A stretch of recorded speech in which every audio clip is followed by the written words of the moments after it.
প্রিয় দর্শক বন্ধুরা, ভিডিওটি যদি ভালো লাগে অবশ্যই চ্যানেলটিকে সাবস্ক্রাইব করে পাশে থাকবেন। মুখটা গোল করে রোবটের মতো দিব্যি দাঁড়িয়ে আছে অর্ণব।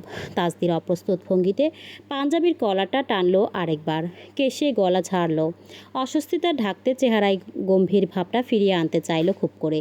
এই বুঝি ব্যাটা সিসি ক্যামেরা সবটার কৈফিয়ত জানতে চাইল। তাসদির যে পর্যন্ত একে না বোঝাচ্ছে সে পর্যন্ত এ বান্দা হাত ধুয়ে পড়ে থাকবে ওর পিছনে। তবে তাসদিরকে পুরো দস্তর তাজ্জব করে দিয়ে অর্ণব ফুট করে বলে উঠল, আমি কিন্তু কিচ্ছু দেখিনি ভাই। সত্যি বলছি, আমি একদম কিচ্ছু দেখিনি। আর সবচেয়ে বড় কথা, আমি কিন্তু পুরো ব্যাপারটা 100% বুঝে গেছি। এসবই তো ওই অ্যাক্সিডেন্ট, তাই না? ইটস কমপ্লিটলি ওকে ভাই। অ্যাক্সিডেন্টালি তুই করিডোর দিয়ে হেঁটে যাচ্ছিলি, অ্যাক্সিডেন্টালি ভাবিও ভুল করে ওই অন্ধকার রুমটার ভেতরে ঢুকে পড়েছে।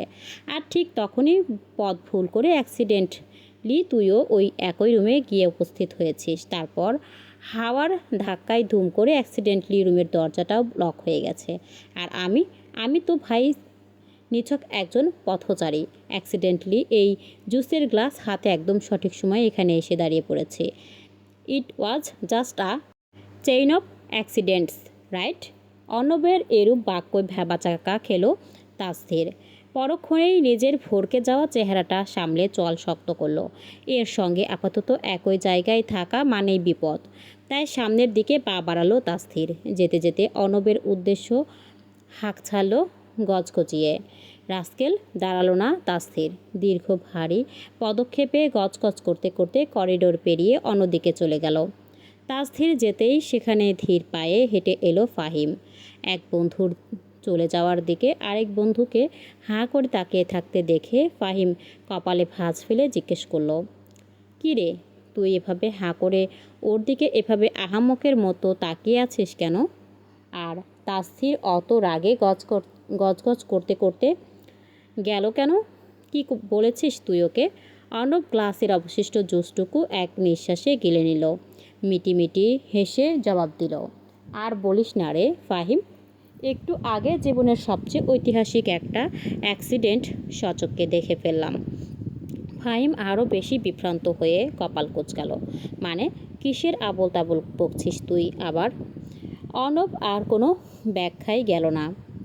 মাথা নেড়ে হতাশ গলায় বলল, তুই বুঝবি না, এটা বুঝতে হলে অ্যাক্সিডেন্টের সাক্ষী হতে হয়। ফাহিমের ভ্রু আবারও কুঁচকে গেল। সন্দিহান হয়ে প্রশ্ন ছুড়ল, কিসের অ্যাক্সিডেন্ট? কার অ্যাক্সিডেন্ট?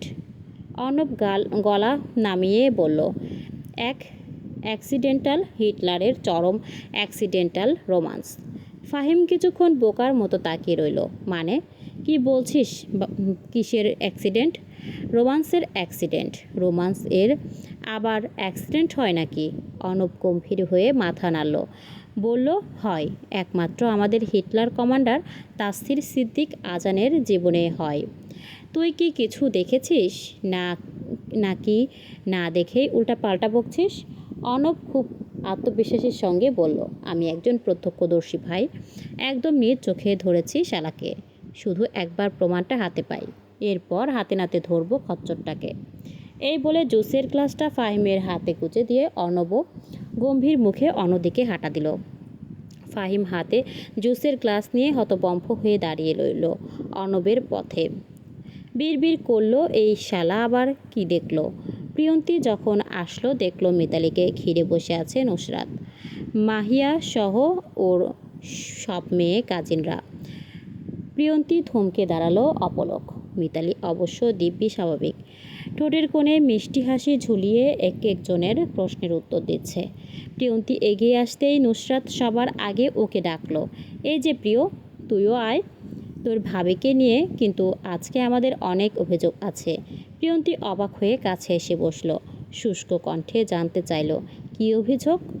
মাহিরা সঙ্গে সঙ্গে বলে উঠল, তোর ভাবির এত সুন্দর একটা ভাই আছে, অথচ এতদিন ধরে আমাদের কাছ থেকে লুকিয়ে রেখেছিস তোরা।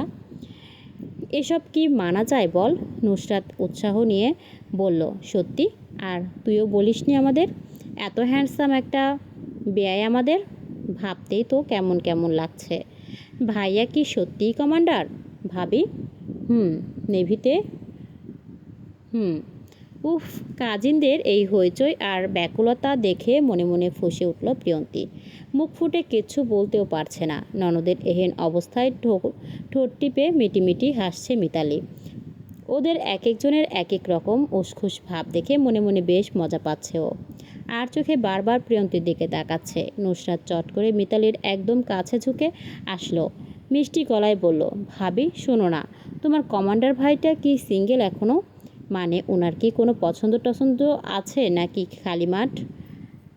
প্লিজ ভাবি সত্যি করে বলো না, আমাদের মতো কিউট কিউট ননদদের একটু আর একটু চান্স করে দাও না। নুসরাতের আবদারে পুরো কাজিন মহল একযোগে হেসে উঠল। সবাই অধীর আগ্রহে মিতালির মুখের দিকে চাইল উত্তরের আশায়। মিতালি আফসোস করে বলল, ইস, তোমাদের আগ্রহ দেখে আমার নিজেরই খুব খারাপ লাগছে মেয়েদল, কিন্তু কী আর করা বলো। চরম সত্যিটা হলো আমার ওই গম্ভীর ভাইটি already engaged. So sorry dears. কি? উচ্ছ্বাসিত মুখগুলো মলিন হয়ে এলো নিমেষেই। আধার নেমে এলো সকলের চেহারায়। নুসরাত হাহুতাশ করতে করতে বলল, হায় হায়, বলো কি ভাবি, এত জলদি বুকড হয়ে গেছে? এ কেমন বিচার আল্লাহ, তোমরা এভাবে মন খারাপ করছো কেন বলো তো? একটা কমান্ডার এনগেজড হয়েছে তো কি হয়েছে? তোমাদের দুই বোনের মতো তোমাদের জন্যও ঠিক ওই রকমই আরও ড্যাশিং কমান্ডার ধরে নিয়ে এসে বিয়ে দেব। নুসরাত ভ্রুট দুটো কুঁচকে তীক্ষ্ণ চোখে মিতালির দিকে তাকালো। মাথা চুলকাতে চুলকাতে ফট করে প্রশ্ন ছুড়ে দিল, দাঁড়াও দাঁড়াও ভাবি, দুই বোন মানে? আমাদের পুরো পরিবারে তো কমান্ডারের সাথে বিয়ে হচ্ছে শুধু আমাদের মেহরিনের। তাহলে তুমি আবার দুইজন পেলে কোথায়? অন্য বোনটা আবার কে? প্রিয়ন্তী এতক্ষণ নীরব দর্শক হয়ে শুনলেও এ যাত্রায় খুব খুব করে কেসে উঠল আর চোখে চাইল ভাবির দিকে। মিতালি অবশ্য অভিজ্ঞ হাতে পরিস্থিতি সামলে নিল। হুট করে গলা চেপে জোরে জোরে কাশতে কাশতে বলল, আরে নুসরাত, একটু ঠান্ডা জুস দাও তো। ওই যে ওইটা। নুসরাত ব্যস্ত পায়ে উঠে এদিক ওদিক চাইল, খুঁজল জুস। এক কোনায় পেয়েও গেল, শাড়ির কুচি সামলে সেখানে গেল। এরপর এক কথায় দু কথায় প্রসঙ্গ পাল্টালো মিতালি। কথা উঠল শেহরোজকে নিয়ে। মিতালি আগে থেকেই শেহরোজকে চিনাই, ওরা সবাই শেহরোজের সম্পর্কে এটা সেটা জানতে চাইল। মিতালিও আয়েশ করে করে প্রতিটা প্রশ্নের উত্তর দিল। কবে থেকে পরিচয়, কিভাবে পরিচয়, সবটা খুলে বলল একে একে। ভেতরের কুয়াশার পাতলা চাদর সরিয়ে গ্রামের আকাশে ফুটফুটে রোদ উঠেছে। পাখিদের কিচিরমিচির আর মেহগনি গাছের পাতার ফাঁক গলে আসা সোনালি আলোয় হাওলাদার বাড়ির উঠানটা বেশ স্নিগ্ধ দেখাচ্ছে। শেখ বাড়ি ও হাওলাদার বাড়ির মাঝখানে কেবল একটি বাড়ির ব্যবধান মাত্র। সামান্য দূরে হলেও প্রিয়ন্তীদের দোতলা বাড়ির ছাদ আর সামনের বারান্দাটা হাওলাদার বাড়ির উঠান থেকেই স্পষ্ট পরিলক্ষিত হয়। সকাল সকাল ঘুম থেকে উঠে উঠানে এসে দাঁড়িয়েছে তাসধীর। ধীর পায়ে উঠানের একদম শেষ সীমানায় এসে দাঁড়ালো সে। সেখান থেকে চোখ তুলে সোজা তাকালো প্রিয়ন্তীদের বাড়ির দিকে। প্রিয়ন্তীর ঘরের বারান্দার গ্রিলটার দিকে এক মনে চেয়ে রইল তাসধীর। গতকালের কথা স্মরণের আসতেই আলগোছে বাঁকা হাসি ফুটল অধর কোণে। পকেট থেকে ফোন বের করলো, স্ক্রিন অন করেই কল লাগালো কাউকে। সকাল করেই আজ ঘুম থেকে উঠেছে মিতালি। শ্বশুর বাড়ির আত্মীয় স্বজনদের সঙ্গে নাস্তা শেষে রুমে আসলো সবেই। আসতেই দেখলো ওর ফোনটা বেজে চলেছে। মিতালি খাটের ওপর থেকে ফোন উঠিয়ে পরখ করলো। দেখলো ওর ভাইয়ের নম্বর। এত সকালে ওর ভাই ওকে কল দিয়েছে ভাবতেই ভ্রু কুঁচকে গেল মিতালির। তড়িঘড়ি রিসিভ করলো ফোনটা, বলল, হ্যাঁ ভাইয়া বলো। তাসধীর চোখের চাহনি প্রিয়ন্তীদের বাড়ির ছাদের দিকে স্থির রেখেই বলল, ভাই এসেছে? কোথায় ভাইয়ের একটু খোঁজ খবর নিবি, ভাই খেয়েছে কিনা জানতে চাইবি, তা না নতুন পরিবার পেয়ে দিব্যি ভাইকে ভুলে বসে আছিস দেখছি। ভাইয়ের এহেন হেয়ালিপনা কথায় উত্তর দিল মিতালি, এসব বলার জন্য তো আর ফোন দাওনি নিশ্চয়ই, তাই বলে রাখা ভালো। তুমি যার খোঁজে ফোন দিয়েছো সে এখনও ঘুমাচ্ছে, ওঠেনি। তাসজির খানিকটা থতমত খেলো। ওর বোনটাও হয়েছে একদম ওর মতোই। নিজের ভরকে যাওয়া ভাবটা সামলাতে এক হাতে চুল টানলো পিছনের দিকে। পরপর আদেশ করলো বোনকে, ননদকে কি একদম নিজের মতো বানাতে চাইছিস নাকি? এখন কটা বাজে খেয়াল আছে? বেলা পার হতে চলল, আর সে এখনও নাক ডেকে ঘুমাচ্ছে। মেয়েটাকে একটু আদব কায়দা বা সংসারের কাজকামও তো শেখাবি। দুদিন পর যে শ্বশুরবাড়ি যাবে, এভাবে পড়ে পড়ে ঘুমাতে দিলে কাজ শিখবে কখন? ফিক করে হেসে উঠল মিতালি। টেনে টেনে বলল, কি করব বলো ভাইয়া, ননদের পাশাপাশি সে তো এখন আমার বড় ভাবিও বটে। তো সেই হিসেবে বড় ভাবিকে কি আর এত হুকুম দিয়ে কাজ করানো বা কাজ কাম শেখানো যায় বলো? হয়েছে। তা ম্যাডামের ফোন বন্ধ কেন? সেটা তো জানি না ভাইয়া, বোধহয় চার্জ নেই। দাঁড়াও, ডেকে দিচ্ছি। ফোনটা হাতে নিয়েই মিতালি দ্রুত পায়ে এগিয়ে গেল প্রিয়ন্তীর রুমের দিকে। দরজা ঠেলে ভেতরে ঢুকে দেখল ননদ তার তখনও বিছানায় উপুর হয়ে আরামে পড়ে পড়ে ঘুমাচ্ছে। এলোমেলো কালো চুলগুলো বালিশ জুড়ে ছড়িয়ে ছিটিয়ে রয়েছে, মুখখানা নিষ্পাপ শিশুর মতো শান্ত। মিতালি গিয়ে পাশে বসলো, আলতো করে ডাকলো, প্রিয়, এই প্রিয়, ওঠো রে, আর কত ঘুমাবে? প্রিয়ন্তী অলস ভঙ্গিতে একটু নড়ে চড়ে উঠল, বালিশে মুখ গুজে আধো বোঝা চোখে ঘুমে জড়ানো কণ্ঠে জ্ঞান জ্ঞান করে বলল, উফ ভাবি, ঘুমাতে দাও না প্লিজ, বড্ড ঘুম পাচ্ছে। মিতালি ঠোঁট টিপে হেসে ফোনের স্পিকারটা চট করে প্রিয়ন্তীর কানের কাছে ধরে বাঁকা সুরে বলল, এই যে ননদিনী, আগে উঠে কথা বলে ঠান্ডা করুন আপনার স্বামীকে। বেচারার আপনার চিন্তায় রাতে ঘুমই হয়নি। স্বভাবতই প্রিয়ন্তীর ঘুম গভীর, রাতে এমনিতেই ঘুমিয়েছে দেরি করে, তাই ওভাবেই ঘুমে তলিয়ে রইল। মিতালি ডাকলো আবারও, আরে বাবা, একটু তো কথা বল। ভাই আমার তো সকাল সকালেই ফোন করে এজেন্টের ওপর ঝাড়ঝাড় শুরু করেছে। এজেন্টের দায়িত্ব যখন নিজের কাঁধে তুলে নিয়েছো, তখন এমন প্রেশার তো সহ্য করতেই হবে। নড়েচড়ে উত্তর দিল প্রিয়ন্তী। মিতালি আর কোনো কথা না বাড়িয়েই ফোনটা ধরিয়ে দিল প্রিয়ন্তীর হাতে। এরপর বেরিয়ে গেল রুম ছেড়ে। প্রিয়ন্তী ঘুম ঘুম চোখে ফোনটা কানের কাছে চেপে ধরে ক্ষীণ কণ্ঠে শুধালো, হ্যাঁ হ্যালো, হ্যাঁ হ্যালো। আধো আধো ঘুম ঘুম কণ্ঠস্বরটি স্পিকার গলে তাসজিরের কানে পৌঁছানো মাত্রই এক লহমায় স্তব্ধ হয়ে গেল লোকটা। বুকের ভেতরের স্পন্দন থমকে দাঁড়ালো। বাঁ হাতের তালুটা নিজের সুগঠিত বুকের বাঁ পাশে এনে আলতো করে চেপে রাখলো সে। চোখের পাতা আপনা আপনি বন্ধ হয়ে এলো। আকস্মিক এক মাতাল অনুভূতির ঢেউ আছড়ে পড়ল শরীর জুড়ে, যেই অনুভূতির শীতল স্পর্শ একদম অসাড় করে দিল তাকে। গভীর এক দীর্ঘশ্বাস ফেলে নিজেকে সামলে নেওয়ার চেষ্টা করলো তাসজির। কয়েক সেকেন্ডের মোহাচ্ছন্নতা কাটিয়ে স্বরটা কিছুটা স্বাভাবিক করলো ও। খানিকটা গম্ভীর গলায় জিজ্ঞেস করলো, ফোন বন্ধ ছিল কেন আপনার? প্রিয়ন্তী ওপাশে চোখ বুজেই জড়ানো গলায় বলল, চার্জ ছিল না ফোনে। তাসজির নিজের কণ্ঠস্বরটা এক ধাক্কায় অনেকটা খাদে নামিয়ে আনলো। নিচু স্বরে বলল, সামনে আসেন একবার, পুরো চার্জ দেওয়ার সুব্যবস্থা করছি। প্রিয়ন্তীর ঝিমানো মস্তিষ্কটা সচল হলো আচমকাই। কথাটা পুরোপুরি বুঝতে না পেরে সন্দিহান কণ্ঠে শুধালো, কিছু বললেন? জি না। তা ম্যাম, আপনি কাল রাতে আসলেন না যে?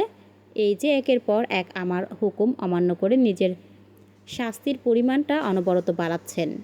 সব কটা শাস্তি কিন্তু সুদে আসলে একদম একসাথে উসুল করব। তখন কিন্তু সেই শাস্তির উত্তাপ একা সামলাতে পারবেন না আপনি। নিতে পারবেন তো সেই ভার, মাই লেডি?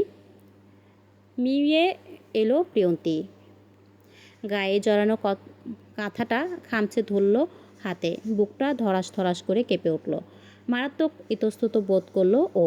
কি উত্তর দেবে, কি বলবে খুঁজে পাচ্ছিল না। আমতা আমতা করে বলল, তাই আসলে মানে কাল রাতে আমি ঘুমিয়ে পড়েছিলাম খুব ক্লান্ত হয়ে। তাসজির বিড়বিড় করে বলল, কিছু করার আগেই এত ক্লান্ত?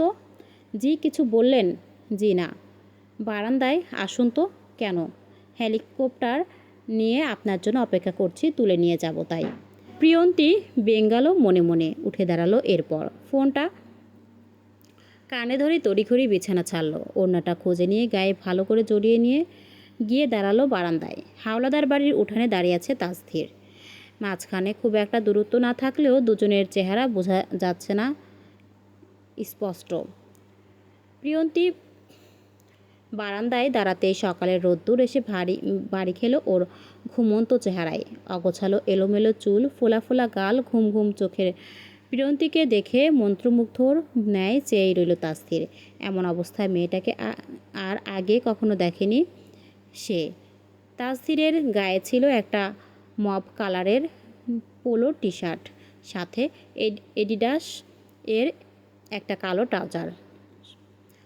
এক হাত পকেটে গলিয়ে আরেক হাত কানে চেপে দাঁড়িয়ে আছে লোকটা। ওইদিকে চোখ পড়তে প্রিয়ন্তীরও নাজেহাল অবস্থা। লোকটাকে যেন সব রঙেই মানিয়ে যায়। মানতে হবে লোকটার ড্রেসিং সেন্স মারাত্মক। আমার রাতের ঘুম নষ্ট করে দিয়ে নিজে আরামসে ঘুমাচ্ছিলেন, এটা কি মানা যায়? লজ্জায় কান দিয়ে গরম ধোয়া উঠল রমণীর। কথার মোড় পাল্টাতে থতমত খেয়ে হুট করে প্রশ্ন করে বসলো, আপনি খেয়েছেন সকালে? জি না। আরে প্রিয়, তুই উঠে পড়েছিস? ভাগ্যিস উঠলি। জলদি নিচে চল, নাস্তা সেরে ঝটপট রেডি হয়ে নে। আমরা কিন্তু সবাই অলরেডি রেডি, একটু পরই কিন্তু বের হব আমরা। কথাগুলো বলতে বলতেই নুসরাত হন্তদন্ত হয়ে রুম পার হয়ে সোজা বারান্দায় এসে দাঁড়ালো প্রিয়ন্তীর পাশে। আতঙ্কে চমকে উঠে চট করে কান থেকে ফোনটা নামিয়ে কল কেটে দিল প্রিয়ন্তী। নুসরাত এসে দাঁড়ালো ওর কাছ ঘেঁষে। বারান্দার গ্রিল ধরে নিচে তাকাতেই নুসরাতের নজর গিয়ে পড়ল হাওলাদার বাড়ির উঠানে দাঁড়িয়ে থাকা তাসফিরের উপর। কানে ফোন ধরা অবস্থায় লোকটা দাঁড়িয়ে আছে। মুখের কথা মুখেই আটকে রইল মেয়েটার। ওইটা ভাবির ভাইটা না? আঙুল উঁচিয়ে সেদিকে দেখাতেই প্রিয়ন্তী খপ করে হাত চেপে ধরল বোনের। ইশারায় চোখ রাঙালো। নুসরাত পাত্তা দিল না, জোর করে হাত ছাড়িয়ে বুকের পাশটা চেপে ধরে বলল, ও মাই গড, আল্লাহ, লোকটা এত হ্যান্ডসাম কেন রে বোন? ইস, আর কিছুদিন আগে যদি বেটাকে পেতাম না, তাবিজ করে হলেও আমার করে রাখতাম। নজর সামলা মাইয়া, অন্যের জিনিসে এভাবে নজর দেয়া ঠিক না। মিনমিন করে আওড়ালো প্রিয়ন্তী। এরপর নুসরাত এর হাত চেপে জোরপূর্বক টেনে নিয়ে গেল ভিতরে। প্রিয়ন্তী নুসরাতকে এক প্রকার টেনে হেঁচড়ে ভেতরে নিয়ে যাওয়ার পরও তাসফির তার দৃষ্টি সরালো না। হাত দুটি ট্রাউজারের পকেটে গুজে ধীর স্থির ভঙ্গিতে ওপরের ফাঁকা বারান্দাটার দিকেই তাকিয়ে রইল। ঠিক তখনই পাশ থেকে আবির্ভাব ঘটল অর্ণবের। চোখ কপালে তুলে অর্ণব একবার ওপরের ফাঁকা বারান্দার দিকে চাইল, পরক্ষণেই ঘাড় ঘুরিয়ে চাইল বন্ধুর দিকে। সাত সকালে এইভাবে অন্যের বাড়ির বারান্দায় এভাবে চোরের মতো উকিঝুঁকি মারছিস কেন, হ্যাঁ? অর্ণবের কণ্ঠে চোখ নামালো তাসফির। হাতে থাকা ফোনটা সামনে এনে স্ক্রল করতে লাগলো। অর্ণব কপাল কুঁচকে বলল ফির, এ বেটা, তোর লজ্জা শরম কি একেবারেই ধুয়ে মুছে শীতলক্ষা নদীতে সাপ হয়ে গেছে? তুই না মাত্র সেদিন বিয়ে করলি, তুই এভাবে আমার পরীর মতো ভাবিটাকে ঠকাচ্ছিস? এতটা অধপতন কবে থেকে হলো তোর? তাসফির অর্ণবের আজগুবি বক্তৃতা শুনেও বিন্দুমাত্র বিচলিত হলো না। শুধু এক নজর ঠান্ডা চোখে অর্ণবের দিকে তাকিয়ে একটা দীর্ঘশ্বাস ফেলল। অর্ণবকে জবাব দেওয়া মানে নিজের মূল্যবান সময় আর এনার্জি দুটোই অপচয় করা। পাশেই ওদের জিপটা পানির পাইপ দিয়ে পরিষ্কার করছিল শেহরোজ। উত্তরটা দিল সেই, ওইটা ওর শ্বশুর বাড়ি গর্ধব। ও তাই নাকি? ওইটা আমাদের ভাবির বাড়ি? তা আগে বলবি না বেটা? আমি তো ভাবলাম বিয়ের পরই পরকীয়ার খাতায় আমার বন্ধু নাম লেখাতে গেল নাকি আবার। মার ভাই মার, আরও মন ভরে উকি মার। প্রয়োজন হলে আমি নিজ থেকে একটা মই এনে দিচ্ছি। একদম সোজা বারান্দায় উঠে পড়ে গেলে আমরা তো আছিই ধরার জন্য। তাসফির চোখ গরম করে চাইতেই অর্ণব পিছিয়ে দাঁড়ালো এক পা। পরপর কিছুক্ষণ হাঁ করে শেহরোজের মুখের দিকে তাকিয়ে রইল। চোখ দুটো সরু করে বলল, বুঝলাম, মানলাম ওর শ্বশুরবাড়ি দেখে। সাত সকালে বারান্দার দিকে হাঁ করে দাঁড়িয়ে বউকে দেখছিল। কিন্তু তুই বেটা এখানে এত সকালে কি করছিস শুনি? তোর তো এখানে বিয়েই হয়নি, তার আগেই বউকে দেখতে লাইনে এসে দাঁড়িয়েছিস? এই ছিল তোর মনে? শেহরোজ পানির পাইপটা হাতে দিয়েই গজগজ করলো। এরকম অদ্ভুত কথা একমাত্র এই অর্ণবের পক্ষেই বলা সম্ভব। ধমকে উঠল শেহরোজ, অর্ণব, ফালতু কথা বলবি না বলছি। দেখছিস না আমি এখানে কি করছি? কি করছিস ইডিয়েট? কাজ করছি, দেখতে পাচ্ছিস না? ওরে আমার কামলা রে, আমার গৃহস্থের খাটুনিদার রে। শোনেন দেশবাসী, আমাদের শেহরোজ সাহেব নাকি কাজ করছেন। সবসময় তো কাজ বলতে বুঝিস আমাদের দুজনের পাছার পেছনে আঙুল দিয়ে প্যাঁচ মারা আর হুকুম চালানো। সেই তুই আজ নিজ থেকে এসে কাজ দেখাচ্ছিস কাকে? শ্বশুরবাড়ির মানুষজনকে? নিজের ক্রেডিট নিতে চাচ্ছিস? ভদ্রতার মুখোশ পরছিস শ্বশুরবাড়ির লোকদের সামনে? শেহরজ এবার সত্যি সত্যি রেগে গেল। রক্তচক্ষু তুলে অর্ণবের দিকে এক ধাপ এগিয়ে এসে ভেতরের সমস্ত রাগ ঢেলে দিয়ে ধমকে উঠল, সব সময় এত 12 লাইন বেশি বুঝিস কেন তুই? Bloody nonsense, shut the fuck up. আহারে, গালিটাও ঠিকঠাক উচ্চারণ করতে পারছে না ছেলেটা। তাসজিরকে ব্যাটা নিজের বাদ দিয়ে একবার বন্ধুর চিন্তাটাও কর। দেখছিস না একটু ভাবিকে দেখতে না পেয়ে আমাদের পাত্রটা কেমন খ্যাপা সারের মতো গুতাতে আসছে, মুখটাও কেমন শুকিয়ে কাঠ হয়ে গেছে। ভাই, তোর না ওই বাড়ির সাথে কানেকশন চরম শক্তিশালী? ওই বাড়িতে তোর বউও আছে, আবার তোর নিজের বোনও আছে। দুটোই তো আছে বেটা। তোর তো পাওয়ার এমনিতেই অনেক বেশি। তুই চাইলেই কিন্তু আমাদের পাত্রের মুখে হাসি ফোটাতে পারিস। একটু দেখার ব্যবস্থা করে দে ভাই। একটু দেখা করলে বেচারার এই শুকিয়ে যাওয়া মুখটা একদম উজ্জ্বল হয়ে যাবে। অর্ণবের কথায় শেহরজ রেগে ওর দিকে তেড়ে যাচ্ছিল কি সুমি আসলেন সেখানে। হাতে একটা লিস্ট নিয়ে এসে সেটা ছেলের দিকে বাড়িয়ে দিয়ে বললেন, বাবু নাস্তাটা সেরে একটু বাজারে যা তো বাবা। বাজারে গিয়ে এই জিনিসগুলো তাড়াতাড়ি কিনে নিয়ে আয়। শেহরজ কপালে ভাঁজ ফেলে হাতের কাগজটা উল্টে পাল্টে দেখে খানিকটা অবাক হয়ে শুধালো, কিসের কাগজ এটা? কিসের আবার বাজার? বিয়ের বাজার? শেষ মুহূর্তে তো কত কী লাগে, তবে বেশিরভাগ প্রয়োজনে কেনাকাটাই আমি ঢাকা থেকেই গুছিয়ে রেডি করে এনেছি, চিন্তা করিস না। আপাতত এই টুকটাক জিনিসগুলোই লাগবে। শেহরজ কাগজটা পকেটে পড়তে পড়তে বলল, আচ্ছা। কথাটা বলতে বলতেই হঠাৎ মাঝপথে আটকে গেল শেহরজ। মস্তিষ্ক এক ধাক্কায় থমকে দাঁড়ালো। ফট করে চোখ তুলে চাইলো মায়ের দিকে। ভ্রু দুটো এক করে বেশ অবাক হয়ে শুধালো, ওয়েট, আগে থেকে মানে? তুমি আগে থেকে সব রেডি করে রেখেছো কীভাবে? তুমি কীভাবে নিশ্চিত হলে যে আমি এই বিয়েতে রাজি হবই হব? ভদ্রমহিলা ছেলের এই গম্ভীর আর ভরকে যাওয়া মুখ দেখে বিন্দুমাত্র ঘাবড়ালেন না, বরং উত্তর দিলেন সোজাসাপটা, কেন? অনবিত আমাকে ফোন করে সবটা রেডি রাখতে বলেছিল। বলতে বলতেই জিভ কাটলেন সুমি। ইস, কী থেকে কি বলে দিয়েছেন তিনি। সঙ্গে সঙ্গে বাড়ির ভেতরে অগ্রসর হতে হতে বললেন, আমি নাস্তা রেডি করতে বলছি, তোমরা জলদি এসো সবাই।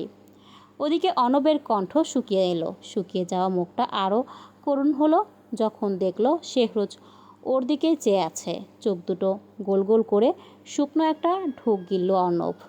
শেহরজ হাতের কাগজটা মুঠো করে চেপে দাঁতে দাঁত চেপে অর্ণবের দিকে এগোতে এগোতে বলল, অর্ণব। অর্ণব সাথে সাথে উল্টো দিকে দিল ভো দৌড়। দৌড়াতে দৌড়াতে চেঁচালো, আরে আন্টি, এটা কি করে গেলেন আপনি? আমাকে একেবারে মাঝ সাগরে বলির পাঠা বানিয়ে ডুবিয়ে রেখে কোথায় পালাচ্ছেন? শেহরজ চট করে পায়ের স্পঞ্জ জুতোটা খুলে আনলো। ভয়ার্ত চিৎকার দিয়ে অর্ণব ছুটল পুরো উঠোন জুড়ে। থামল না শেহরজও। এক হাতে জুতো নিয়ে ছুটল সেও। বাড়ির উঠান আর প্যান্ডেলের চারপাশ ঘিরে অলরেডি 2-3 চক্কর দেওয়া হয়ে গেছে দুজনের।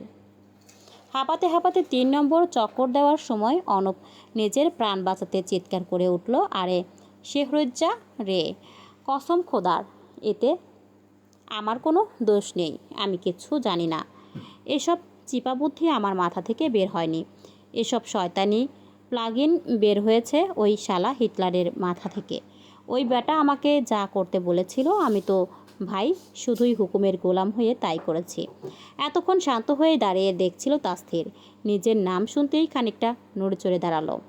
ততক্ষণে ফাঁকা বাতাসে সা করে ছুটে শেহরজের জুতোটা গিয়ে লাগলো অর্ণবের পিঠ বরাবর। উফ মারে!